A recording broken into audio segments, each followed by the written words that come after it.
Party people, wait for it. Wait for it. People, what's good? Happy New Year. Thank God it is 2021. See you later, 2020. Welcome to the new year. Welcome to Fantasy Baseball Today podcast. It is Wednesday, January 6th. Myself, Danny Vietti, along with my co-host, Will Middlebrooks, the World Series champ. I bring the good looks. He brings the knowledge, right? You know what? We'll stick with that. I'm not going to argue with you. I'm a team player. We can cut it in half. You can have either one. Either or. I'll take either one. You have better hair than me. I'll give you that. That's you're always wearing the hats. But we both have fantastic co-pilots next to us. We're let's be honest, we're swinging out of our leagues with my fiance, your wife. Let's be honest. You're not wrong. Marcus Stroman is going to be joining us today on the show. Super pumped for that Stro show. We're going to talk a little ball with him. We're going to talk a little bit about the New York Mets, the new direction they're going.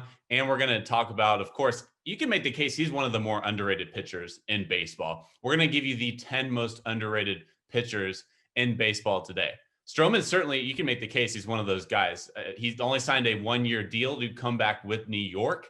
We talked about it a little bit before the interview, too. He actually mentioned maybe he could have signed a longer-term deal, but instead he's going to stay home back in his hometown. He grew up in Long Island, going to stay in New York. So we're going to talk with Stro, a lot about the New York Mets, a lot about maybe some recruiting that's going along with the New York Mets. Let's get right into it. Most underrated pitchers in Major League Baseball today. And there's different definitions of underrated. There's undervalued, there's underrated, there's all kinds of different biases you could put towards that. But really, we're talking about guys that really don't get the attention they deserve. It doesn't really have much to do with their contract value. It really just has to do with the attention they get on a day-to-day basis. Because I think a lot of guys, there's so many great pitchers in this league, especially nowadays. There's new bullpen arms coming in every single day. There's new starters coming in every single day. A lot of guys just really get forgotten. So we're going to go through this, and we're going to give you 10 of the most underrated pitchers in Major League Baseball today. And first up on our list, we have Marco Gonzalez of the Seattle Mariners, who really, under the radar, just had another really good season. He's a guy that just comes in and throws strikes. Analytic guys hate this guy because analytics aren't impressive. It's just he comes out there, he throws strikes, and he gets guys out. He gets weak contact. No, he does. I faced this guy. I faced him in AAA. I haven't faced him in the big leagues. So he was in AAA, kind of just getting on the scene. He was with the Cardinals at the time. So that's Memphis. I was in Colorado Springs with the Brewers AAA team. Beautiful, beautiful city, by the way. Check it out. Shout out Colorado Springs. But that's beside the point. So Marco Gonzalez, here's the thing. Like you said, he's not going to blow you away with numbers.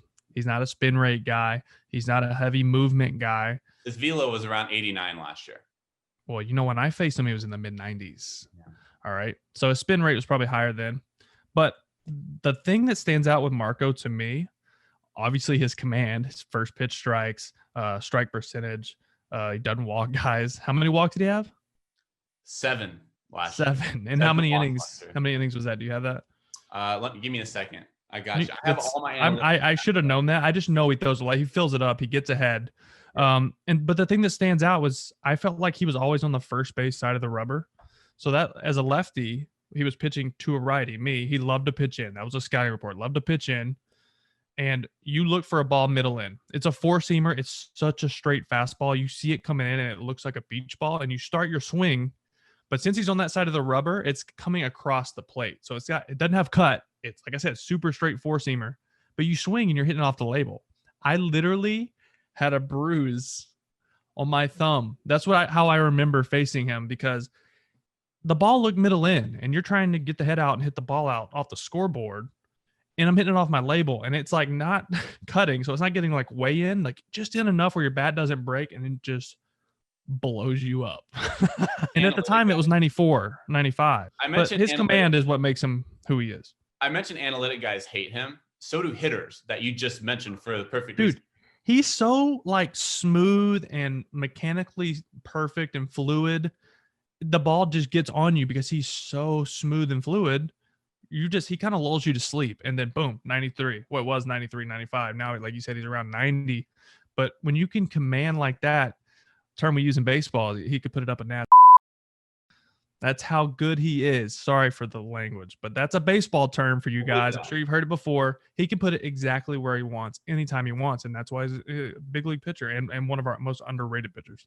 There's certain guys that take the mound and your lineup starts, I don't want to say drooling, but they're foaming at the lips because they see him and they're like, "Ooh, meatball, fastball. This is going to be a good matchup for us." Well, I saw his numbers. I'm going, they can get this mixed up. I'm watching because the visitor bullpen in AAA there in Colorado Springs is right there. We're warming up, running in outfield.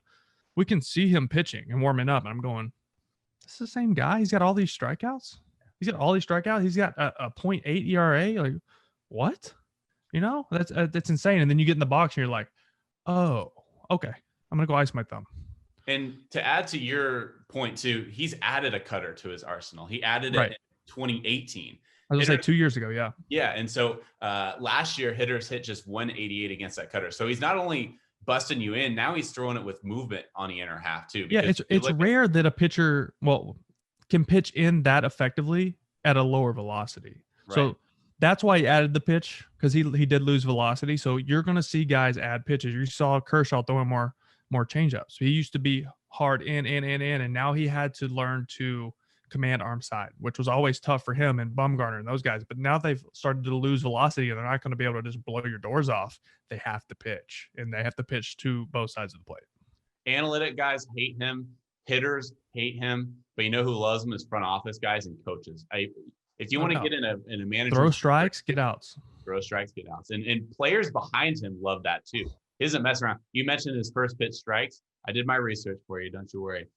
He had the 5th best first pitch strike percentage last year, but he was throwing a first pitch strike 64% of the time. In his career, he's never been below 60%.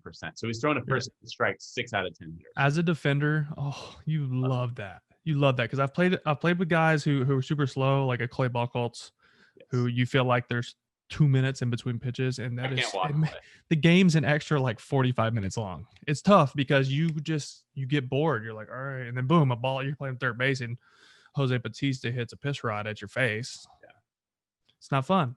All right. So speed it up. I can't watch Clay if I'm being real. Like, I give you, like, you should be in the Hall of Fame for playing defense behind Clay Buchholz. I don't know that 20 times a year. I don't know about that. Next up on our list, we have Kevin Gausman, who had, I don't want to say a breakout year with San Francisco, because he's had success at the big league level before, but he really found himself again last year with San Francisco. San Francisco's slowly becoming a destination to people finding themselves again.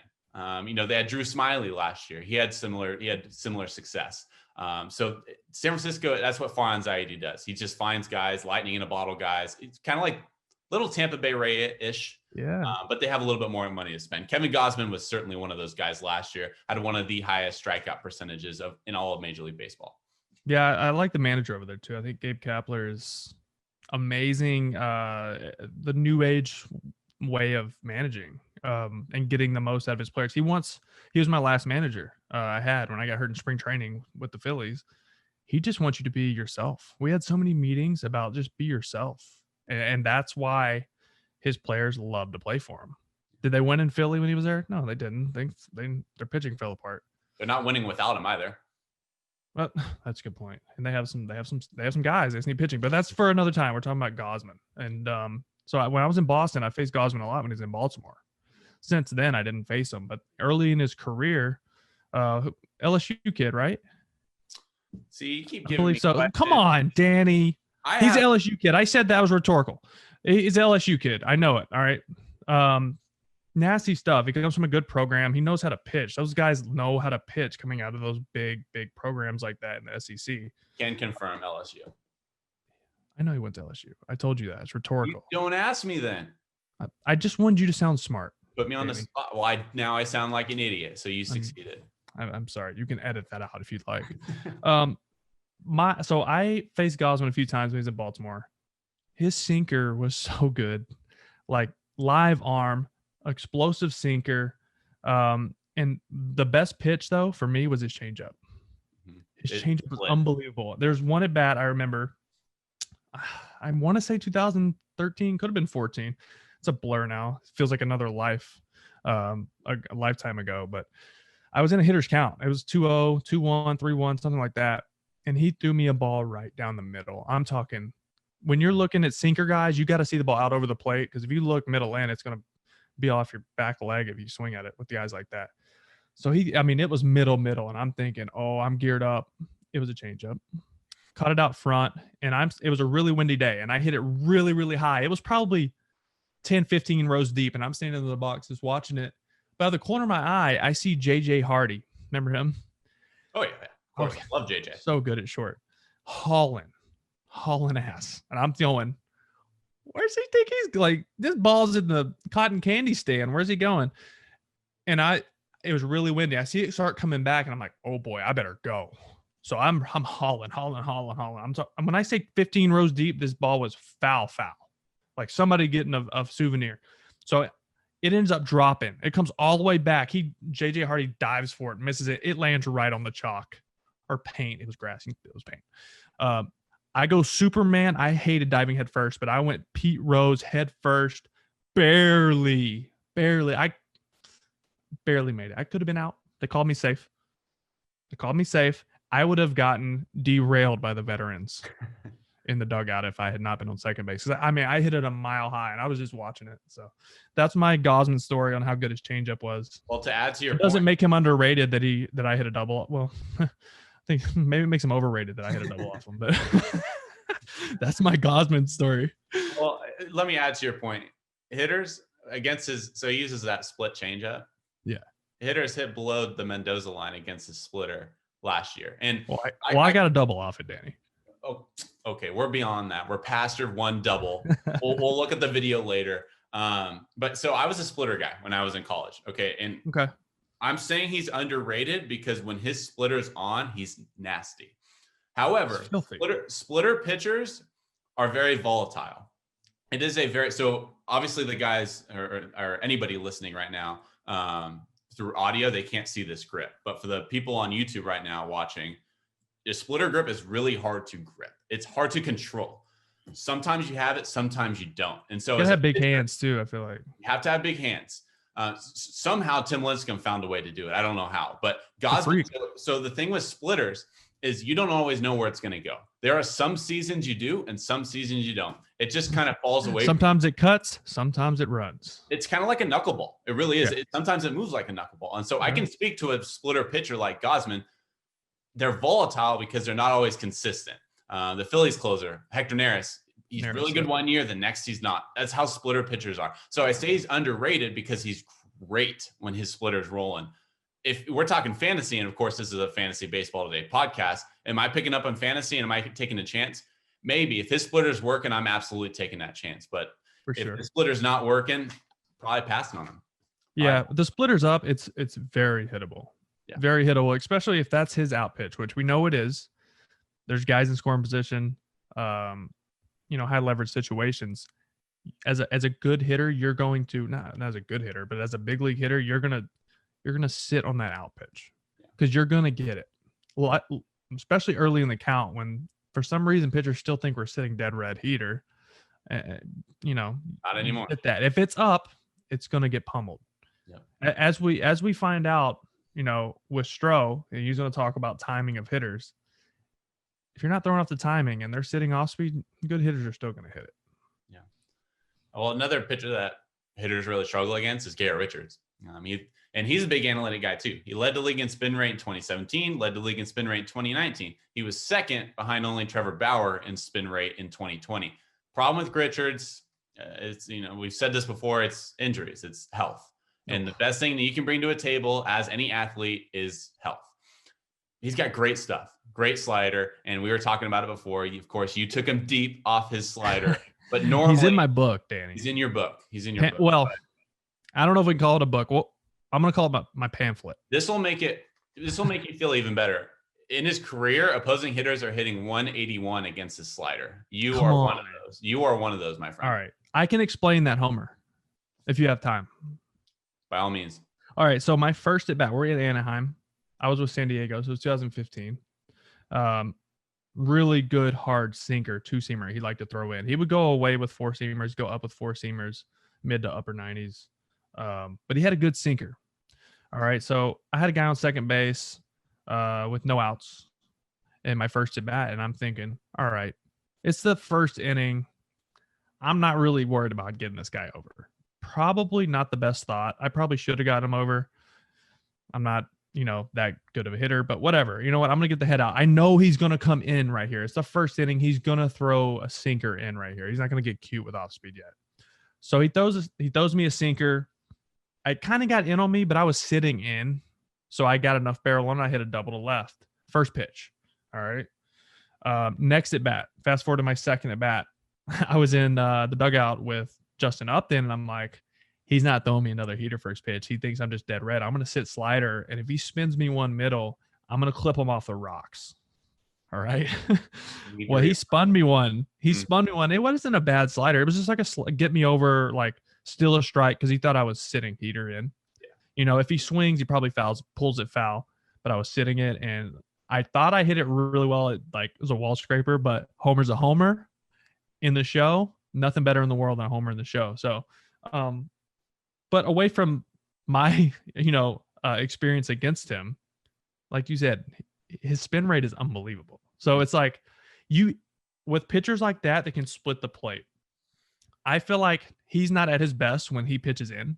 I feel like he's at his best when he can command away. Because now as a righty, you can crisscross that outer corner. So you're throwing that two-seamer away and it can come back to the corner, or you throw that hard slider that starts on the corner and then it's gone. Yep. As a hitter, that's really hard.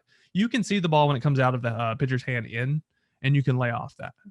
It's when they come out of that same window or tunnel. That's the term that a lot of pitchers like to use, pitch in the same tunnel, and that same tunnel that coming across their body away and it goes opposite directions. That's when he's at his best. Yeah, he's really been at his best just when he's healthy. He had the torn patellar tendon, which you were there too. I was there. I was there for that. So yeah, so we're at Fenway. Yes, dude. So the dugouts at Fenway are so far from home plate. It was built in like the 1400s. No, it was, it's a cathedral. It's been there forever. So I don't know why it was built this way, but it was. The dugouts are like all the way down by the bases. They're not closer to home plate like a lot of new ballparks. Speaking of that, it's the worst place on earth to strike out because number one, the fans are so mean, bro. They hate you. You could be 3 for 3 with 3 570-foot homers and you punch out, they are booing you, your mama, everybody on your way to the dugout. And it's like 50 yards to the dugout from home plate. But anyways, to the point, I can talk stories all day, but I can get off point better than anybody on earth. But so the dugout is down by first base and I'm sitting there on the rail. Mm-hmm. And so he's covering and he slipped right in front of the bag. It's like his cleat came up from under him and slid or like on the base. So I can't remember, but when I tell you Fenway was silent and you could just hear him like screaming, it was like eerie. Mm-hmm. Eerie, and it was scary because you never want to see anybody get hurt. We all thought ACL, it was patella tendon, which is right there by your ACL, can be just as bad. So it was a scary time, but yeah, I witnessed that, and he's fought back from that. He fought back from TJ. Yep. So that's hard to do. That's something that a lot of fans don't realize and think about is how many injuries guys have. Injuries cost me my career. Yep. Like I'll say it here. I was really good. I will say that I was a really, really good baseball player. And I broke my wrist at the end of my rookie year in August. I was hitting like 288, I believe I finished at with like 15 homers. Came back the next year, had 17 homers. We won a World Series. Average was down, but still dealing with injuries. Got sent down, back up, sent down, whatever. Dude, and then it's like from that point on, it was injury. And injury ended up killing my career too. Broke my leg and dislocated my ankle and all that. But like, people don't realize how many injuries guys play through and how hard it is to constantly be hurt and constantly be rehabbing and starting over. And Garrett Richards, man, he's been through it, like some bad injuries. And here we are. He's still got one of the liveliest arms in the league. Yep. Yeah, his fastball is still at 95.1 miles per hour. He's going to be a San Francisco Giant. I can guarantee you. I don't have sources telling me that, but he fits that culture perfectly.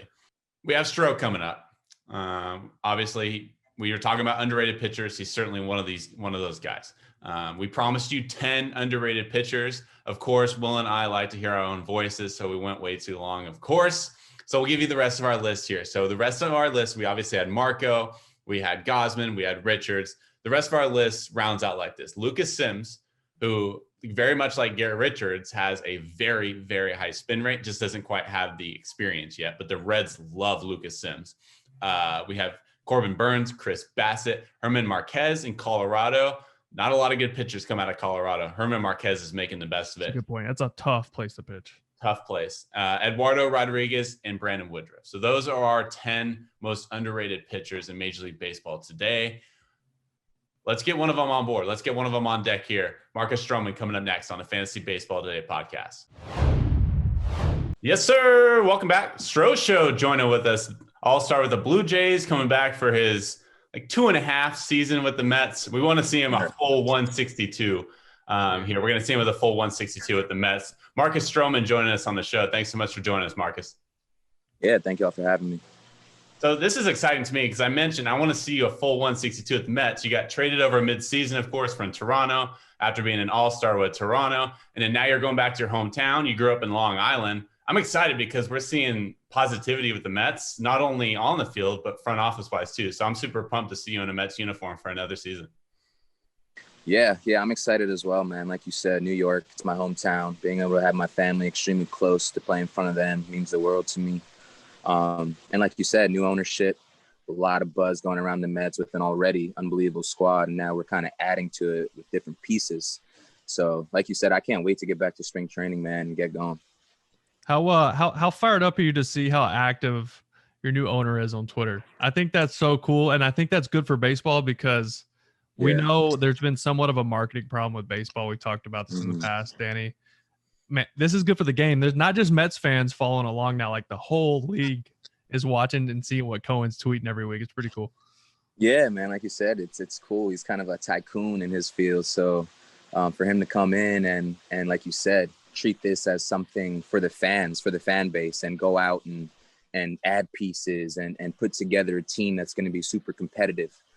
It's awesome, man. It's awesome. And like you said, to see him being genuine, interacting with fans on Twitter and their mentions, it's cool. It's cool because a fan would never imagine, you know what I mean, an owner of a team reaching out, let alone an athlete. So that's always cool and creates an awesome environment for the game. No doubt. Has he reached out to you since you signed or before you signed? Yeah, man, I talked to him on the phone, like pretty like right away when he accepted the deal and the deal went through when he bought the team. He reached out on a phone call. We hopped on the phone for a few minutes, man, super genuine, super down to earth, and literally just said like he's trying to create an environment for the players, for the fans. And he's coming into it with that attitude, not thinking about it from any other perspective. So like I said, that's extremely refreshing to see in this game. I'm sure you guys have heard certain owners here and there. So to have this guy, and to have the confidence that he has in us behind us and to kind of know that he'll go out there and do whatever we need to take to win, it's reassuring. Yeah, baseball is when it comes to front offices and GMs and ownership, everything's so hidden and quiet and behind closed doors.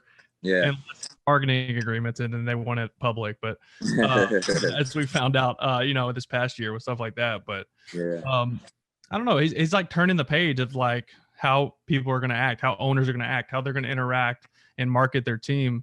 And something Danny and I have talked about when we talked about having you on the show was you were ahead of the curve as far as the swag on the mound. And, the hitters like to pimp homers and do their thing. And pitchers didn't really do it.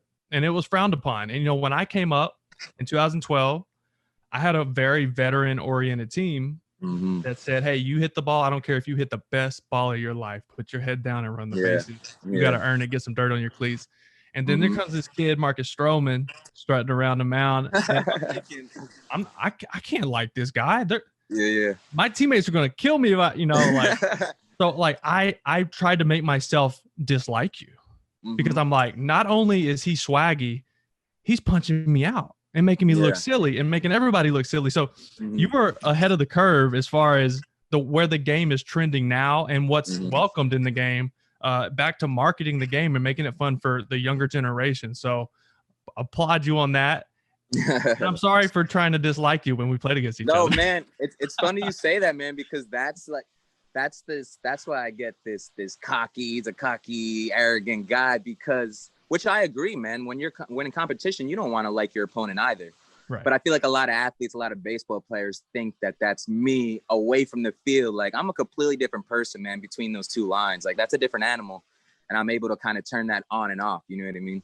Exactly. That's way too nice. He didn't say I chose to dislike you yesterday when we were prepping for the show. He said I straight up hated this guy cracking me out every single time. Well, he was in Boston, man. I mean, he's in Boston too. Like, it's just rivalry, man. It's yeah, and it's like it's with the vets that I had. You know, when you came up and you had your old who'd you have, like D-Row?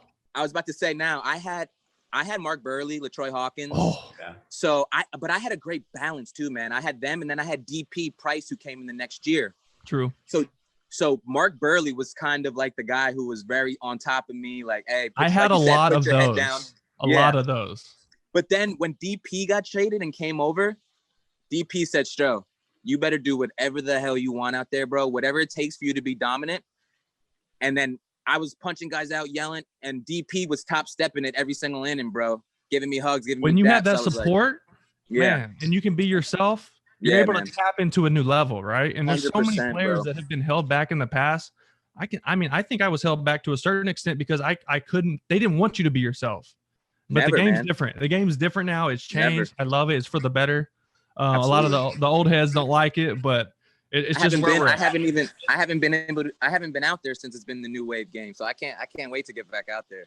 Dude, I'm fired up to see you out there. I can't wait. Are you still being, for lack of a better term, condemned for, showing out and showing your swag out there? Yeah, I am, man. As I'll continue to be, man. It just is what it is. But I'm at a point, man, where I'm so grounded and I know who I am, man. My family loves it. My family knows who I am. So it's not something where I feel like it's nothing forced, man. Like, I work so hard, man, in the off season and away from the game when there's no lights. So when I go out there, that's all about having fun, man, and showcasing to the world, like, all the work that I put in. So I'm going to continue to be showy, man. It's in my nature. It's who I am.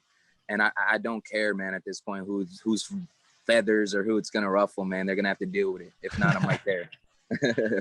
So go ahead, Will. On that same note, like, I mean, Danny probably wanted to ask you this, but I'm going to ask it anyways. As far as social media goes, like, have you had teams say, hey, man, like, calm down on social media, or like, don't say as much on social media? Has that been a thing? Yeah, man. When I first got drafted, it was like a big thing. They tried to get me to delete my social medias, man. Same. And I didn't, man. I just said, I'm going to do this. It's something that I've organically grown since I was in college, man. I started throwing out positive quotes, positive on Twitters, and I started to develop a following where people from all walks of life, man, were reaching out to me, telling me I'm their inspiration, like, and they wanted me to stop this. So it was like, it wasn't even a question for me, man, because I saw the impact that I had with certain individuals in the world just by being myself. So it's something I continued, man. And like you said, I had to get to a point where you have to establish yourself.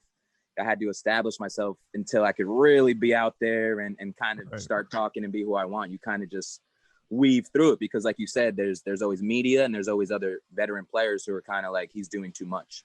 Right. Well, that's the thing too, is establishing yourself is always going to be key. I thought this last offseason, I know you wanted to go back home to New York. Were there other offers on the table where you could have established yourself with a long-term deal? Yeah, there was definitely going to be opportunity, man. And I think if I had waited, I think there was going to be a lot of opportunity, but the buzz around New York, the new ownership, the climate of the market as well, everything just made sense, man, to kind of go back home. And I wanted to pitch in front of my family, to be honest, for a full year and to have them close to me. Before who knows what happens in free agency. So that's something that's kind of big in my heart, to be able to go home and see my family after a game. And I've been away from my family since I was in college, and I actually haven't had that much time to be around them. So I'm looking forward to this time, man. And like I said, I'm in a great place, man. My body, my mind, like, I truly think I haven't even tapped into my true potential. So I'm excited to get out there. I see you're working on a new changeup grip, split grip. Yeah, man. I found that split grip, man. I think I truly found like a true four-seamer. And I'm going to pair that with like one of the best sinkers in the league, which I think, and one of the best sliders. So I think I'm going to be pretty dangerous this year, man. I'm just excited to go out there. Who taught you the split grip? Giselman, man. Robert Giselman. Okay. So I'm just a big grip guy, man. I'm the biggest feel guy. Like, before I throw a pitch, like, it's got to feel super comfortable for me in my hand. And he just showed me his grip that he had been using, and it felt super comfortable to me. And the second I went and played catch with it, man, I was getting crazy tumble, crazy fade, crazy drop. And then I went and threw it on Rapsodo, and the numbers I was getting on it were insane. So that's a pitch I look to debut in this coming year. So on this episode, we're talking about underrated pitchers, and you're definitely on our list. And another guy that I think we can have on that list, somebody that I'm super intrigued with, is Seth Lugo. Do you think he's better as a starter or kind of a Swiss Army knife who can kind of spot start? He can close. He can be like a long guy. He can set up. He can literally do anything. And I think he's the guy that every team should need and want. What do you think he's best at? I agree, man. I agree. It's like he's almost too good in certain areas where you don't know what role to put him in. But that's a good thing to have, like you said, where he can start, where he can come in middle of a relief and go 3-4 innings, when he can come in and shut a game down in the 9th inning. That's super rare to have. It's a weapon that I think, like you said, every team should possess. And as far as starting versus relieving, man, I honestly would never make that opinion or tell someone, because I know my whole career, bro, coming up, they told me I was a reliever. Yeah. And I said, listen, I'm gonna go out there and be a starter, and I needed to go out there and prove it. And I feel like Lugo wants to do that. So I would never be someone to doubt that. You know what I mean? But on the contrary, this guy's shut down. Like, if I toss him the ball when I'm coming out the game, I know the game's over. I know we're in a good place. People don't know how hard that is as a pitcher to be able to mentally be able to do both of those. Because you see a lot of guys. You remember Daniel Bard? I mean, he's one of the best setup game pitchers in the game. And then they tried to make him a starter, and it ruined his career. Yep. I mean, he's Completely back now. Different. He's back now, obviously better than ever. But you know, some guys can't handle that mentally because it's coming out of the bullpen or warming up and starting a game. It's just two different mentalities. So that's really tough for guys. So that makes them even more impressive. I agree, man. Hey, don't let Will fool you. I say this every week. He's been on pitchers for the past 4 weeks on this show. You're our first pitcher that we've had on this show, and we finally get some love for the fellow pitchers. So. No, man, like it's a battle, man. Like I enjoy it. I'll never give any hitter any credit, man. Like and nor should any hitter give any pitcher credit. That's just the competition. That's the mentality you need to perform at this level. Well, what's the recruiting going like for the Mets? Because you guys are already good. You got Thor coming back, of course. You got DeGrom. You got all kinds of talent on that squad. Are you recruiting? What about Springer? Springer coming to Queens too? We want them all, man. I mean, Cohen's like, I feel like Cohen's going to do some big things, but I love the squad we have already, to be honest with you. And I feel like any piece we add, it's just segmenting how good we're going to be. And it's just kind of putting us in a better position. So yeah, man, Springer, Bauer, bring them all. Like I would love to compete at the highest level, man, with the best guys in the game. Like once I feel like that environment too, man, like Will, you know what I mean? Like once you get around the best guys in the game, it just creates, you start talking about this and that, and it just creates an environment where you feel like you can't lose, and you almost elevate your game every day. So it pushes you, man. It makes you tap into a part of your brain that you didn't know you had, and a part of your competitiveness, because you start not only competing with other teams, but competing within your clubhouse. And which means you got to compete within yourself. Yeah, and now you're tapping into new levels. So that's what it's about. That's awesome. I love competition and talent, man. I love being around talent, like you said. So yeah, I want them all. I'll bring them all. I don't know how this process works. Will does. He was the player. You're obviously a player. Are you guys texting each other? Are you guys like, hey, George, like, come on, bro, come to Queen? Or are you like, hey, Trev, come on, bro? Like, is that like a group chat or what? No, it's not. It might be in some others. Not for me personally. It's not coming. I don't know if that's legal or not, but that should be legal. But personally, it's not. But I mean, I think when you're in a clubhouse that wants to win, man, like everybody knows you want those guys. You know what I mean? Like we could vocalize it, but it's like, we want to win. We want to win. We want to put everybody, the organization, the players in the best possible position to win. So anytime you can upgrade your roster, man, I always think that's the best thing to do. And I don't think there's a single person in our organization who's gonna not want any of the guys to come to Queens. You know what I mean? So we're excited, man, and we can't wait to get out there and compete. And we're looking forward to hopefully adding more to our roster as well.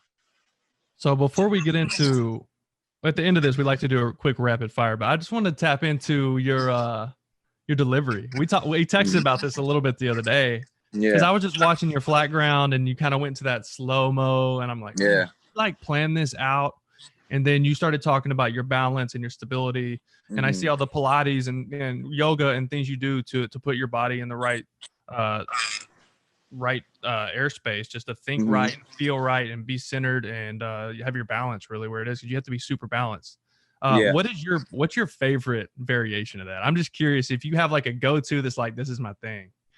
To be honest, man, I haven't debuted a lot of them. Like I finally now, like, it took my body, man. Like, this is why I don't recommend to the younger wave of pitchers to necessarily replicate or do what I do, because it took me so long to get to the point where I'm this stable, this strong, this mobile, this fluid, where I can mess with my delivery and timing without messing with my arm slot, without messing with my body, without putting more pressure on any part of my body. That took a lot of work.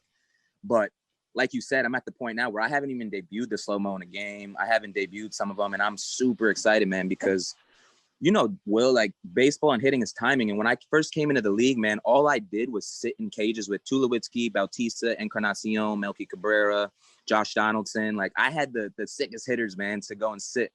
And these are the best hitters in the league. And they would tell me, Stro, the only thing that throws me off when I'm in a groove is when guys start messing with my timing. They're like, when I'm on time, they're like, it don't matter what pitch you throw a slider, throw a changeup, throw a heater. They're like, when I'm on time, I'm gonna smash it. Yeah. So Bautista was actually the first guy, man, in my first big league start. This guy's crazy, but me and Bautista mentally are like on a similar wave. My first big league start, we're up like, I think 6-1. I'm pitching against KC. I'm pitching pretty good. It's my first big league start. All I'm worrying about is getting out. This guy Bautista comes and sits down next to me. He's like, Stro, he's like, we have a lead. He's like, my timing's like a little off. He's like, you see how that guy quick pitched me? He's like, start trying to mess with your timing. Like, Bautista planted that in my mind day one, big league start. And I started to think about that, man. And I started to see pitchers are robots, man. Like, hitters can close their eyes and almost be in sync with a pitcher and be on time with them. And I'm like, why are we like this? Like, so I'm going to completely change the game, man, in this next year. I'm looking at, like, I don't even want to have the same timing, my delivery, either pitch. I'm going to go slow. I'm going to go fast. I'm going to pause my leg. I'm going to add slow-mo. Anything I can do to get that hitter on his front leg, or he wiggles his bat another time, or he's a little out front. That's all I'm looking to do. Yep. Hitters have so much movement now too, with like bat tips and leg kicks, like all that. There's not many guys just spreading out and having like a 2-strike approach, just like slapping it through the 4-hole. Like, people are trying to slug and hit the ball on the second deck. 100%. So that's cool. That's so true on timing too. I mean, most of the time, all you have to deal with is a quick pitch here and there, like a guy out of the stretch, you know, and then you're doing 15 different. Nothing in their delivery. Exactly. That I'm glad I don't have to deal with that. So let's get to these rapid fire. I got a few rapid fire, just to, you know, fun things. I'm curious. All right. I'm gonna put you on the spot to start. Top 3 starting pitcher. Not starting. Top 3 pitchers in the MLB right now on your mind. DeGrom's number 1, hands down. Cole.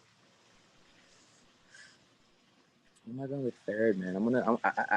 This is hard, man, because I'm such a thinker and I want to throw someone out there that's like, let me come back to it, bro. I'll think about it right here. There's so many. It's hard to. I know. I want to throw names out there, but then I don't want to like make it biased toward my opinion.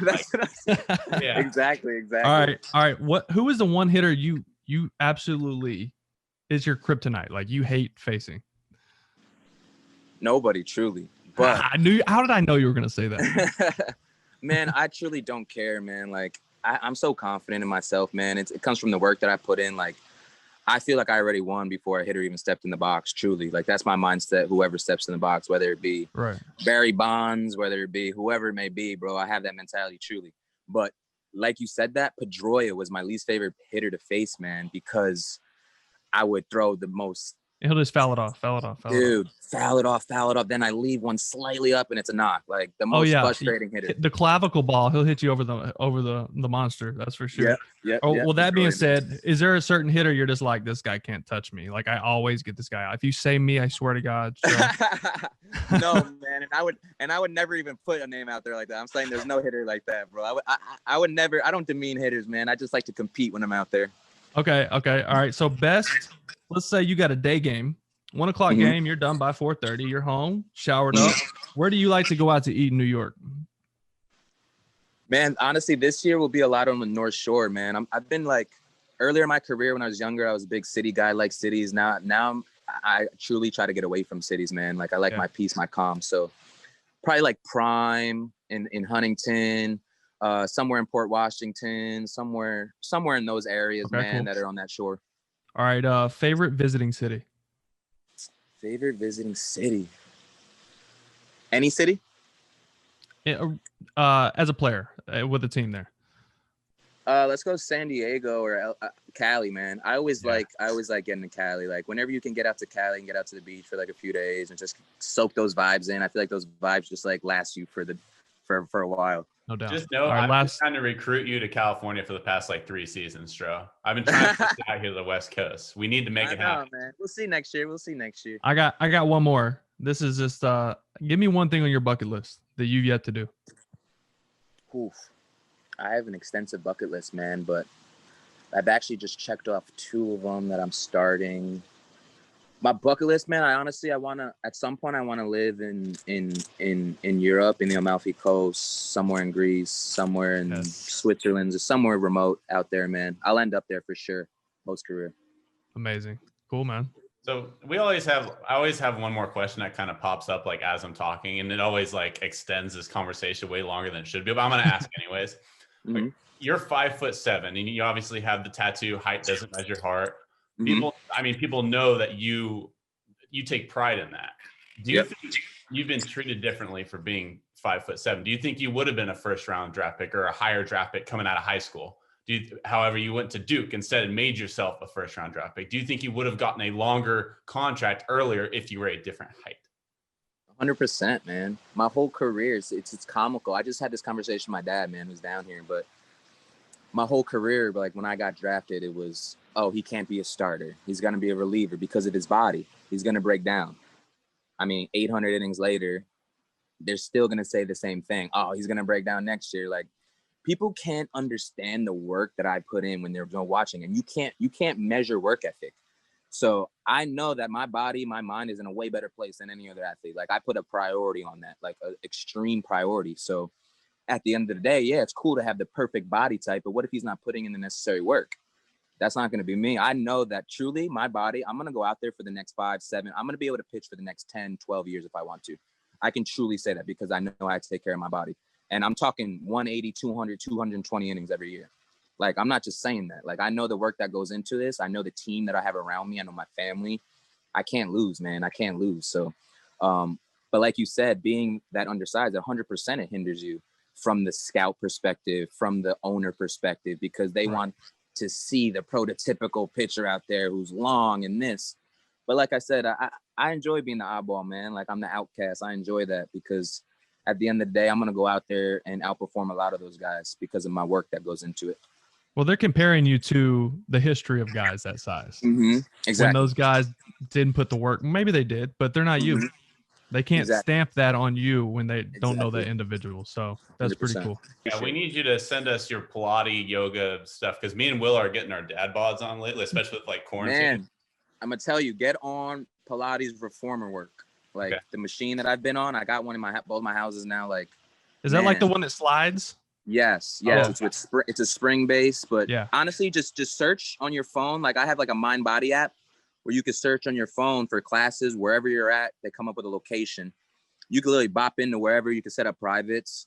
I'm telling you, that's some of the best work that I do because it's a focus on core and stability. It's working all the muscles that you should be working. There's no low back pain. You're getting all the things you should be getting.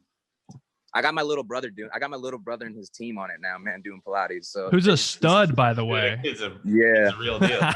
Yeah, he's gonna be a stud, man. He's here now. Him and my dad are here now, but he actually just went to a week camp at IMG. Cool. But yeah, man, he's gonna be a stud. I think he's gonna honestly be better than me. He's gonna hit some super bombs, bro. He's gonna be a hitter. The video went viral last year. If I'm going deep, that was awesome. I know. And this year, man, he's hitting him out. Ooh, he just hit the first ball out of a big league park. He's 13. Come on. He's how old? He's 13. Oh my God. 5'9", man. He's lanky. We have different moms. My mom's short. His mom is like 5'8". His mom's Czech. So he's like half Czech, half black. I'm half black, half Puerto Rican. So he's like lanky. He's the opposite. I'm small and compact, man. He's like super lanky, like tall. So he's going to be wiry. Does he throw hard?